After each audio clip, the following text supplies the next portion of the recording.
সবাই সাইলেন্ট, সবাই চুপ, সবাই চুপ, সবাই চুপ, সবাই বলতে দাও, সবাই চুপ, সবাই চুপ। বারে দেশোं में छोटे-छोटे गलती रहते हैं, होते रहते हैं। আপনাদের আগেই বলছিলাম দোষ মামুনেরও না, দোষ লাইলা আপুরও না, দোষ হচ্ছে আমাদের। আমরা কেন ফেসবুক অ্যাকাউন্ট খুলছি, তা না হলে আমাদের এগুলা দেখাও লাগতো না, হজমও করা লাগতো না। বারে দেশों में छोटे-छोटे गलती रहते हैं, होते रहते हैं।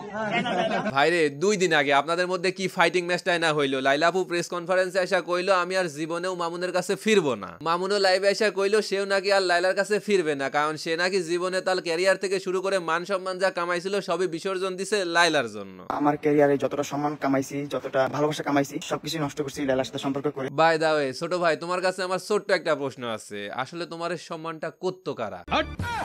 না মানে এই অ্যানসারটা কিন্তু জানা দরকার, কারণ আমার কাছে মনে হয় সে একটা ভুল ধারণা নিয়ে বাস করতেছে। তোরে কইস তুই বেশি জানোস। আর লাইলা আপু, আপনি না 2 দিন আগে মাঝরাতে লাইভে আইসা কি পরিমাণ কান্নাকাটি করলেন আমাদের টিকটকের রাজপুত্র নাকি দুষ্টু পানি খায় শুধুমাত্র 50-60 কোটি টাকা দামের একটা বাড়ির জন্য আপনার মায়েরা একেবারে থতনা মতনা ফাটায় ফেলছে। এই যে মামুন আজকে মেরে আমার চেহারা কি বানাই দিছে। আর প্রেস কনফারেন্সে আইসাও মামুনের নামে কত কিছু কইলেন, 2 দিনেই সব ভুইলা গেলেন। মামুন তখন ড্রাঙ্ক ছিল, মাতাল ছিল। কেমনে আপু কেমনে? সবাই সাইলেন্ট, সবাই চুপ, সবাই চুপ, সবাই। না বিশ্বাস করেন আপনারা মিলে যাওয়ায় আমার খারাপ লাগতেছে না, ভালোই লাগতেছে, কারণ একটা সম্পর্ক নষ্ট হয়ে যাক সেটা আমরা কেউই চাই না। বাট আমার প্রশ্ন হচ্ছে তাহলে এত নাটক ফাটক কইরা তুই বাড়ির দিবি কিনা বল, এই সিনেমাটা না বানালেও পারতেন। নিজের টাকা খরচ করে এমবি কিনে আপনাদের এই সিনেমাটা দেখছিলাম, ভাবছিলাম সত্য ঘটনা অবলম্বনে তৈরি, এখন দেখতেছি সবই মিথ্যা, সবই মিথ্যা। পুরা ঘটনাই ছিল একটা সিনেমা, তুই বাড়ি দিবি কিনা বল। আমাদের গরিবের কম বাজেটের লাইলা মজনুর প্রেম কাহিনী।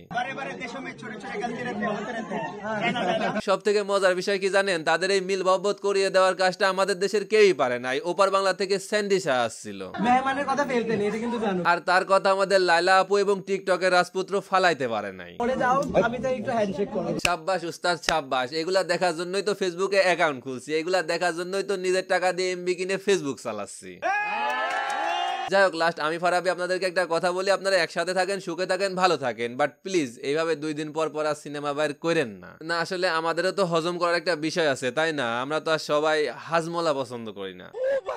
বিশ্বাস করেন এই ভিডিওটা যখন কালকে আমাকে একজন দিল, আমি শুধু দেখতেছিলাম আর ভাবতেছিলাম আমরা আসলে কত বোকা। লাইলা আপুর ভিডিওটা দেখে কত ইমোশনাল হয়ে গেছিলাম, বাট সেই একই কাহিনী। ইন্দবডা দিয়ে এরা আমাদের ইমোশনের ওপর 2 বালতি পানি ঢাইলা দিল। আসলে আমরা বাঙালি খুবই ইমোশনাল, বাট কেউ আমাদের এই ইমোশনটার দাম দেয় না, জাস্ট আমাদের ইমোশনটাকে ইউজ করে নিজেরা বিজনেস করে নেয়। আমার পেজ আমি ডিলিট করে দিছি। যাই হোক, তারা আমাদের ইমোশনের দাম দিক বা না দিক, তারা তো এখন মিলে গেছে। দোয়া করি তারা যেন সুখে থাকুক, ভালো থাকুক। আর একটাই রিকোয়েস্ট, আমাদের যেন এই ধরনের সিনেমা দেখা না লাগে।